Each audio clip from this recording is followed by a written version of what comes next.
एकादशी व्रत कथा। हिंदी कैलेंडर के अनुसार साल में कुल 24 एकादशी तिथि आती हैं और प्रत्येक माह का एकादशी व्रत बहुत ही महत्वपूर्ण माना जाता है। वैशाख माह की एकादशी तिथि को वरुथिनी एकादशी कहते हैं और पंचांग के अनुसार यह व्रत इस साल 4 मई 2024 शनिवार को रखा जाएगा। धर्म ग्रंथों में वरुथिनी एकादशी को बहुत ही महत्वपूर्ण माना गया है और इस व्रत रखने व पूजा पाठ करने से जातकों को शुभ फल की प्राप्ति होती है, साथ ही सभी पाप भी मिट जाते हैं।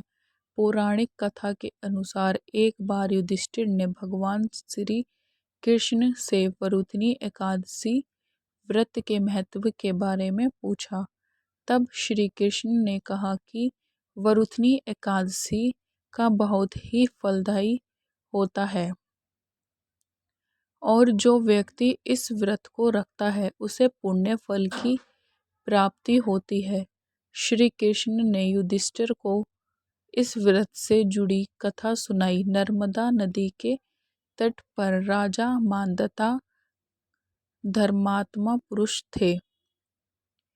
एक बार जब वह जंगल में तपस्या कर रहे थे तो वहां एक भालू आ गया और उनका पैर चबाने लगा। फिर धीरे धीरे तपस्या में लीन राजा को घसीटकर जंगल के अंदर ले गया, जिसके कारण राजा की तपस्या भंग हो गई।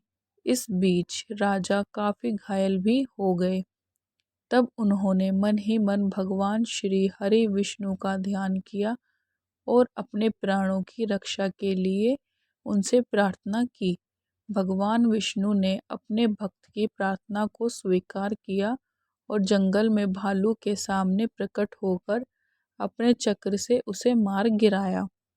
भालू तो मर गया, लेकिन भालू के हमले की वजह से राजा मांधाता अपाहिज हो गए। उन्हें काफी दुख और कष्टों का सामना करना पड़ा। ऐसे में उन्होंने भगवान विष्णु से शारीरिक और मानसिक पीड़ा को दूर करने का उपाय पूछा। तब भगवान विष्णु ने कहा कि तुम्हारे पुराने कर्मों का फल तुम भोग रहे हो। ऐसे में तुम मथुरा जाकर वैशाख माह के कृष्ण पक्ष की एकादशी का व्रत रखो और साथ ही मेरे वराह अवतार की पूजा करो। ऐसा करने से दुख दूर होंगे और सभी कष्टों से छुटकारा मिलेगा। कहते हैं कि जो भी जातक वरुथिनी एकादशी का व्रत रखता है उसके जीवन में सभी कष्ट मिट जाते हैं और पुण्य फल की प्राप्ति होती है।